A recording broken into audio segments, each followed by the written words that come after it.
Healthy Scratch Red Wings Report, presented by 5v5hockey.com. Well, I don't know. When I said I wanted a Red Wings jersey, just bring me one from the closet. I mean, just kind of a really random, arbitrary one like this one. I don't know, man. Don't you think it's a little bit on the nose? Hey guys, welcome back to the Healthy Scratch Red Wings Reports. Buschy with you once again. The Red Wings just played the Ottawa Senators, and they won 5-2, which is interesting because there was a lot of talk on Twitter, a lot of yapping by Sens fans. And I gotta tell you, I'm kind of over it. I really don't understand the whole fan thing. Hey, if you guys are having fun with it, and you're being cordial about it, that's totally fine. That's part of the fan experience. I don't get it. I mean, I know that these teams are in the same conference or same division actually, but I think it mostly is on the ice. And we saw some fireworks today. Obviously, the Red Wings won 5-2, 3 power play goals. I mean, the power play is unbelievable right now. I mean, every time they go on the ice, they're scoring. That's a good sign. The penalty kill has been pretty good too. They gave up a power play goal today from the point. Nothing really you can do there. Now, I am under the impression right now that the Wings are nasty because guess what? We're in the top 3 or 4 teams in the league right now. Did not expect that. They look really good now today. Granted, they had a horrible start. The first period, not the way you want it to go, but good teams do find a way to win games that they're not supposed to win. How many times has that happened to us as Red Wings fans where we watch Detroit dominate and all of a sudden they're down by 1 or 2 and you're like, well, what the hell's going on here? Good teams do find a way to win games that they shouldn't be in. And the power play was a big part of it today. Ville Husso was a big part of it today.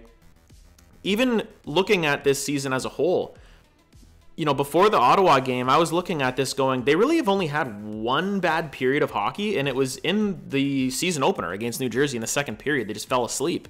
But other than that, they have been fast, they've been physical, they've been scoring goals. They didn't get a lot of shots today. I wish we could have seen a lot more of that, but lots of chances too. I mean, Alex DeBrincat, good for him getting the 5-2 win against his former team. I think the boos were really funny because they're booing the player for wanting to be somewhere else. Going close to his family, he's from Detroit, it totally makes sense. Who you should be booing is your GM who brought in a pending free agent, with the risk of this could happen. And I've said before, I'll say it again, if you are a Senators fan watching this, you would have wanted Pierre Dorion to trade Alex DeBrincat way earlier than he did. Maybe even at the draft, maybe they would have got a lot more for him. Dominic Kubalik still looking for his first goal as a Senator. I'm sure he'll be fine. But when we look at this type of, rivalry, it's because they're in the same bubble. And I think we're going to get similar type games with the Buffalo Sabres as well. But man, what a start to the season for the Red Wings. Are you guys pretty jacked up about this? Because I am.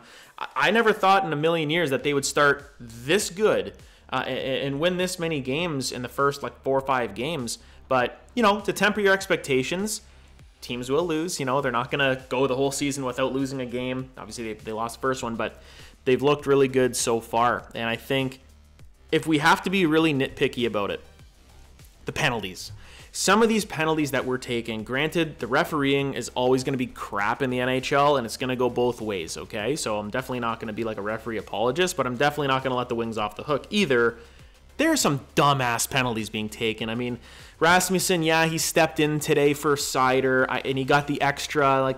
Should he have? Maybe, because he technically instigated. Larkin, the little cross checks, the little hooking, the stick plays that are far away from your end and in the offensive zone, behind the play, ticky-tack bullshit like that. They got to rein it in. And I think Coach Lalonde is going to definitely have to look at that and go, that is kind of coaching. Hey, guys, listen, we're up 5-2 right now, but this could easily, go back the other way. Obviously, it didn't. But the penalties, they're definitely going to have to clean that up. And one thing that I did see in the first period, a little bit in the second period, some of the giveaways. Now, when I say giveaways, I'm not talking just an absolute hot and ready pizza right up the middle on the tape of an opposing player. I'm talking about some of these hey, I'm going to chip the puck out, or I'm just going to get it to an area where there are times where they can make a play and they just don't, right? Where there's a winger breaking, or you can go opposite side, use your partner, where it's just kind of a chip up the wall to nobody, and now Ottawa's coming back the other way on a counterattack. Sometimes that's going to burn you. And I know there are times where if you're under a ton of pressure, get it out, flip it out, off the glass, do what you got to do. but not every time. And that's how it feels with some of the defensemen we have. That's kind of their go-to, is just get the thing out. Now, when you have guys like Sherratt and Petrie and Justin Hall, where it's like, okay, I don't know if they're going to make the right play every time, I kind of go, all right, those guys, they're going to do it. But guys like Seider, Wallman, Gostisbehere, I want to see, hold the puck for a second, make the play, anticipate. So I'm not really asking that much. I'm trying to say, get rid of some of the turnovers. Let's clean that up. Let's clean up the penalties. But everything else, looking pretty good. The start today was pitiful. I mean, the first 5-6 minutes, I was like, wow, we're going to lose 7-0. This is going to be a replay of last year where the Senators, beat the crap out of us for 2 straight games and effectively ended our playoff hunt, but they didn't make the playoffs either, so I don't want to talk about that. But what do you guys think of the Red Wings so far? I mean, all the additions that we've made, DeBrincat leading the NHL in points, as of before this game, had a glorious chance to score today, and I'm sure he would want that one back. JT Compher looking like a very good second-line center for us. Daniel Sprong is one of the guys that I am really I like watching this guy play. He's playing, he's got some hands. His shot is unbelievable. And he plays with a little bit of he's beefy is what I would say is the word that every time I watch him skate, he's got some weight to him. And I do like that. Justin Hall, he's doing what he's going to do. And it's one of those things where I'm not really noticing as much. And that's kind of a good thing. With some of these defensemen, if you don't notice them as much, that's probably a good thing. Jeff Petrie, right now, I will say he is teetering on being my new Jonathan Ericsson, and I hope he's not. Maybe it's just some nerves, or he is a little bit older, but you think an older 35-year-old player would have that veteran presence and awareness to not panic. But there's been some direct turnovers leading to goals where Petrie got sat down one game, and I was like, wow, they actually did it. I couldn't believe they did something to a veteran like that. But if you're not going to play well, there are other guys on this team and in the minors that, like Edvinsson, ready to go. And if you can't do the job, you're not going to be on the ice. Now, I think right now what's going on is there's a little bit of a rotation. 7 healthy defensemen. We had 7 dressed today. Obviously, Sherratt went down. I don't know if he really got hurt. I don't think he really hurt his ankle. I think he was minute to minute with hurt feelings because he blew a tire and Ottawa scored immediately. But that's happened to us all. Husso's been unbelievable. Reimer's really only played, the one game and got the shutout. So every addition is looking okay right now. We'll see how the rest of the year goes. We got Jonathan Berggren getting called up. Obviously, Robbie Fabry getting hurt again. The kid can't catch a break. I mean, no pun intended. I'm not really sure what his issue is now. They said it's not his knee, which is, I guess, good news. But he's out for a month. So it was a significant enough injury that, he's going to miss at least 4 weeks. And, maybe Jonathan Berggren gets an opportunity to play top 9, but even guys like Christian Fischer, looking good, playing heavy, made an amazing play today to Joe Veleno, who also scored his first 2 goals of the season and looked pretty good today, setting DeBrincat up for that glorious chance too. He almost had 3 points.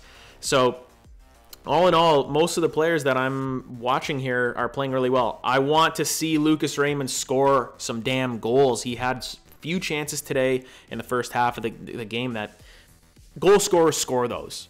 That's what they do.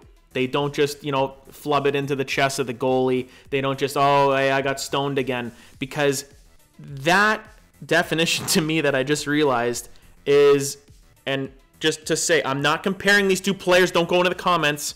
I'm just saying the goal scorer, who can't really score right now, that, he's so snake bitten. Sound familiar? He's playing in San Jose right now. His name's Philip Zadina. I don't want Lucas Raymond to be Philip Zadina. I don't think he will be. I think he'll be fine. But in those situations, bury the puck, bear down, put it in, because that's what goal scorers do. Dylan Larkin, as a captain, he's playing solid. Nice goal today on the power play in that bumper position. Again, that ticky-tack, cross check. I mean, he's got to clean some of that shit up where it's like you're playing with so much emotion that I think sometimes it does get the better of him. And that happened with Steve Yzerman a lot too. Let's not get that wrong. He had a little bit of a hot head here and there too, but I think Larkin's got a little bit more. So let's calm it down a little bit and play, because when you're winning like this, teams are going to give you their best, and they're going to continue to give their best. So they're playing Calgary tomorrow. I will be at the game if anybody's there. Come say hi if you see me. But how do you like the Red Wings start so far? Obviously, going pretty good. So what do you like? What do you dislike? What do you want to see changed? Go in the comments. Let me know what you think. Until the next time, like, comment, and subscribe for more Red Wings content. Take care, guys.